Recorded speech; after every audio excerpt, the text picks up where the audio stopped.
Hi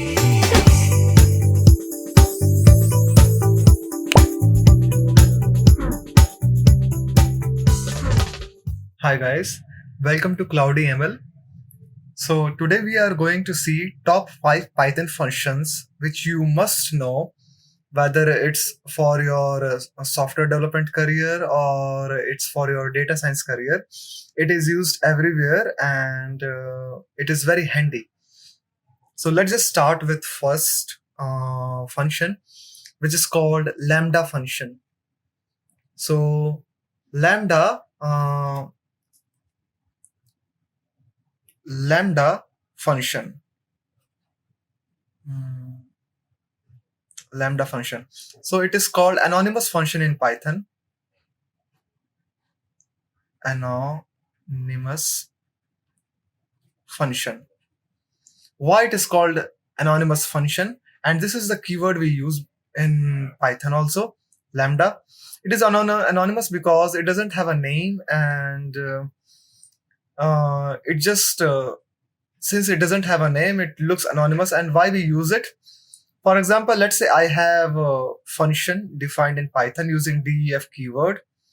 Let's say my func, and then I write some code here. And if you use lambda, you can just write your code in just one line. You just say lambda and whatever the parameters you want to define. For example, let's say x comma y, and then the colon, and then you say return. You don't use return here. Actually, you don't use return here. You just say whatever you want to return. For example, x plus y. And here, if you do the same thing, you will have to write. You will have to say x comma y, and then you write condition return x plus y. So it's like you use two lines. Here you just do the same thing in just one line. And you can also use if else condition here, depending on your requirement. And the purpose of lambda is to keep the code concise. You don't want to write complicated code in one line. Otherwise, you could use simply def method. So that's how we do lambda function. Let's just see that in code. So for example, let's say I have a function odd, even, and I want to check if a number I'm passing here. So let's just say x parameter, and I want to check if the number is odd or even. So I just say if condition x modulus 2 equal to 0, I will say even. I will say return even, and else I will say return odd. So that's my function. Now, if I pass any number by calling this function, it will tell me if it's odd or even. Let's just see that. Let's just say I pass 20. It says even. If I do the similar thing here and I pass 11, it will return odd. So you can see that I did this thing using 4 lines of code inside function. If you include this line, it's 5 lines. Now I can do the same thing in using lambda. Let's just say I create a variable odd, even, result, and then I define my lambda function using lambda keyword.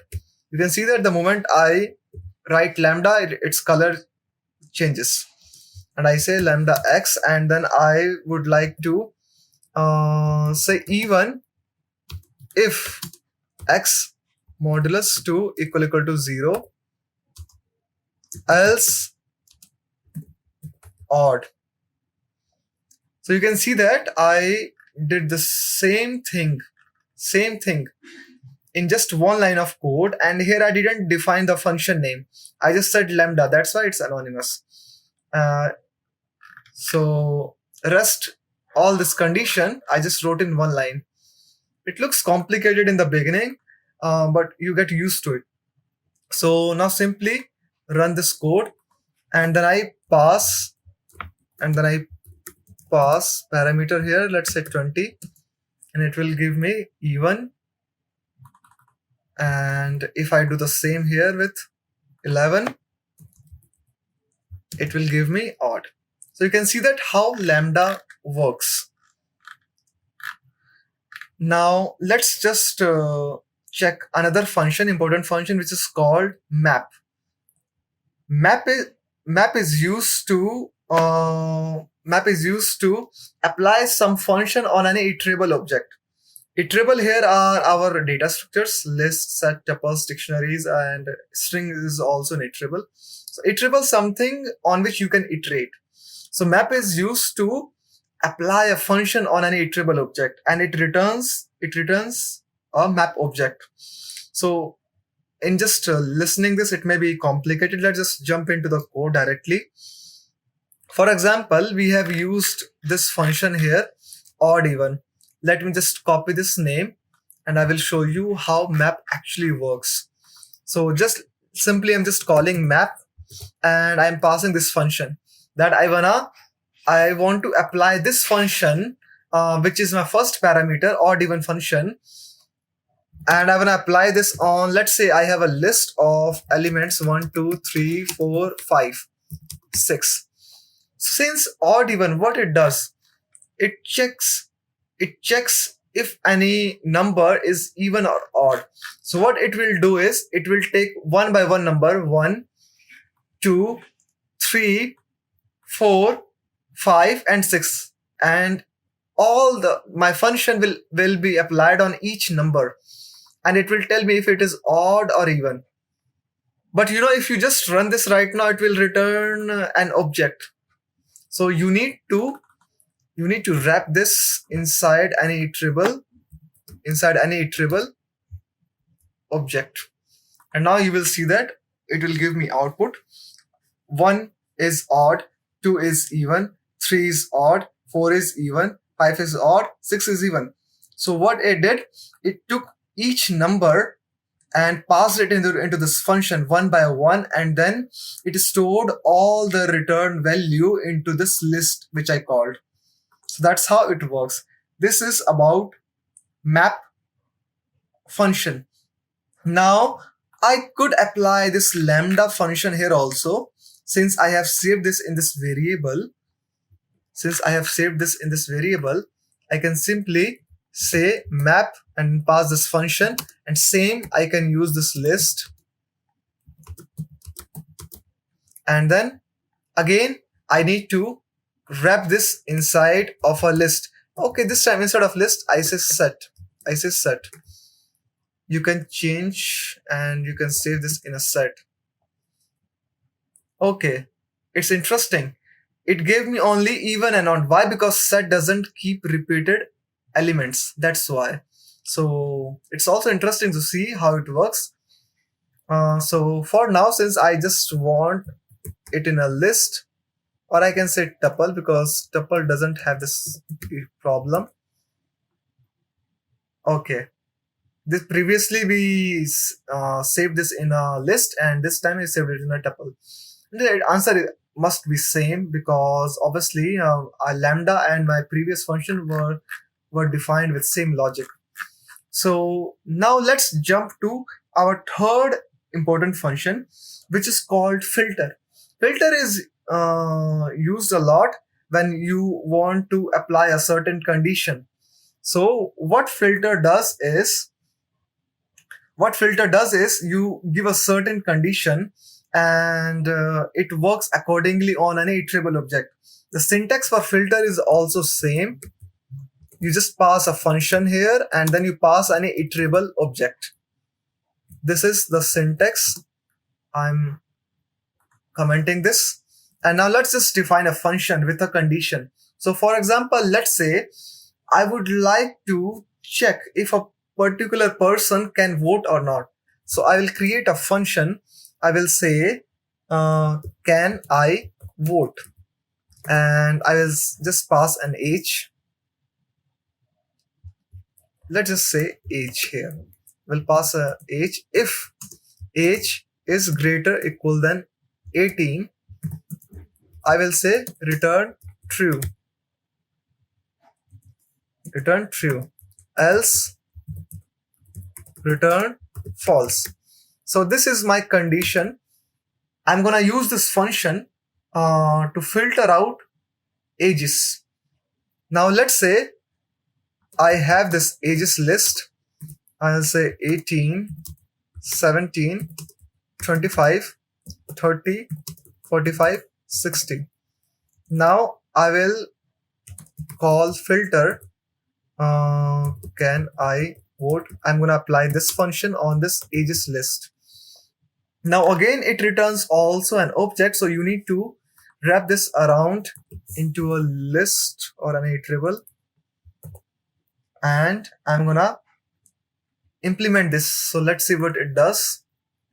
Now you can see that it gave me all those ages which are eligible for vote. You can see that 17 is not in the list. You can pass more and more number and it won't come. Answer is still same. That's how filter works. Filter basically, when wrapped the object with iterable, when I wrap this object with an iterable, it returns items that have been filtered through a function. Which function here? This function.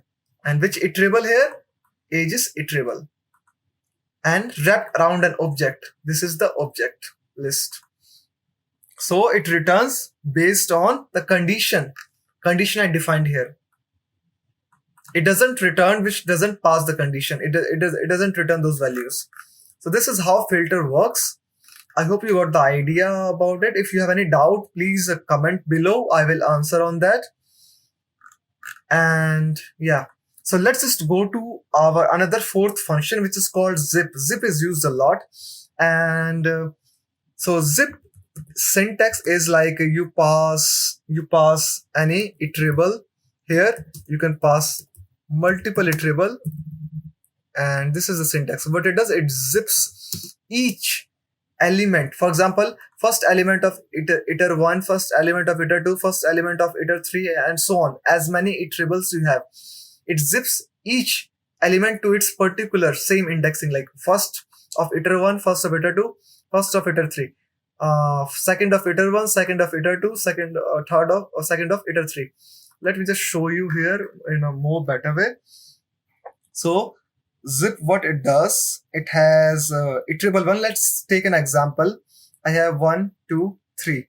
This is my iterable 1. Let's say I have 4, 5, 6.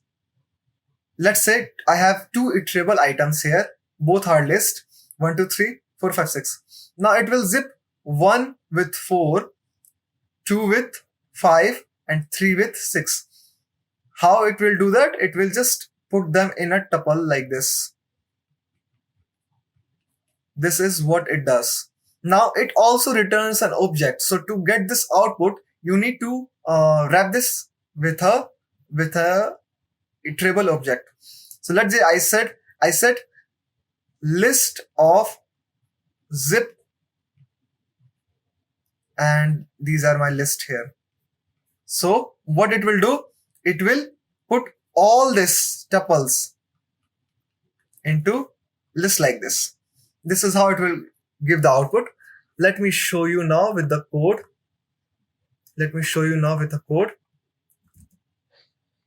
Let's say I have some names. Let's say Ravi, Raju, Elan. Okay, now let's say marks. Ravi got 80, Raju got 90, Elan got 99. Since Elan is very smart. So now I'm gonna first wrap this zip into around iterable object, and then I say zip, and then I say names, and then I say marks. So let's just run this, and you can see that outside it's a square bracket, as I said, and inside it's tuples. And first element of names is with first mark, second element of name is with second mark, and third name is the third mark. And it's interesting. Now let's say uh, I could iterate over this thing also. For example, let's say I call for let's say for name, comma, mark in uh, list of zip of names, comma, marks. Let's say if you don't want output like this, you want it in a different way, you can loop over it and say print name. Let's say do some string formatting like this and mark. Now you will get output in a nice format like this. Ravi got 80, Raju got 90, Ian got 99.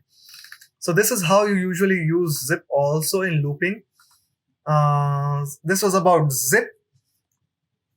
So zip also returns an object. If you had printed zip directly like this, you would have got a different output. You would have got a different output like this. Okay, you would have got output like this. Okay, returns an object. So now let's jump to our last Python function, which is called reduce. Reduce is I didn't use it much, but it's helpful to know this reduce function. Now let me import reduce from functools. Functools import reduce. It has some nice functionality which we will see now. Let's say I have a list of scores which I would like to add. Let's say I have scores like 60, 70, 80, 90, and then 95. And I would like to get a sum of it by using a function. For example, let's say I say reduce, and I have a function and lambda function. I have two parameters x and y, and which returns sum of it, and I'm going to apply this on scores. So let's just first see what output it gives to me. So you will see that it is giving me 395, and if you take a sum of it, 99, 170, 240, 300, 395, which is the sum of scores. So how it is doing it, let's just see its functionality. So here I have this function which I applied, lambda x comma y, x plus y, and then I applied it on these scores. And okay, yeah, and I used reduced method. So what it is doing, it is applying this function. It is applying this function on this list. How? I have two parameters, x and y. So it is taking x 60 and y 70. And then it is returning x plus y, which is 60 plus 70 equal to 130. It is returning this value. And then now my list has this value. And again, my reduce function, what it is doing, it is reducing. I had 5 elements in my list. Now I have 4 elements. And again, it will take x as this, y as this, and it will return x plus y. It will return x plus y, which is 130 plus 80, 210. I have 210. Okay, by mistake I clicked this. I have 210, 90, and then 95. And then again, I will reduce this.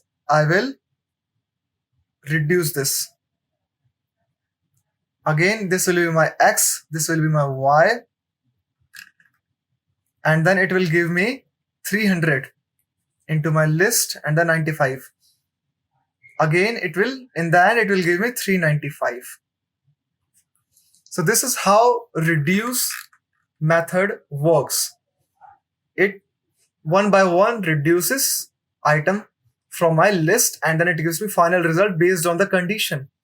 So for example, let's say I have numbers like let's say 1, 2, 3, 4, 5, and instead of this add x plus y, let's say I say x minus y, and I say instead of scores I say nums. It will do calculation like this. It will uh, reduce y, it will subtract y from x, and then whatever will be the outcome, and then it will keep subtracting like this. So for example, you can see that how it is giving minus 13, because it is keep subtracting first minus 1, and then minus 3, minus 4, minus 8, and then minus 13. So just try to write this logic the way I did it here. You will see how it came minus 13. So I hope you guys enjoyed this video. These were the top 5 functions, Python functions you must know, and try to write logic on the paper if you don't get it. If you are a beginner, it may be a little bit difficult for you to understand. And if you have any doubt, comment below. I will answer. And if you like the video, please give a thumbs up and subscribe our channel. Hope to see you again on this channel. Thank you.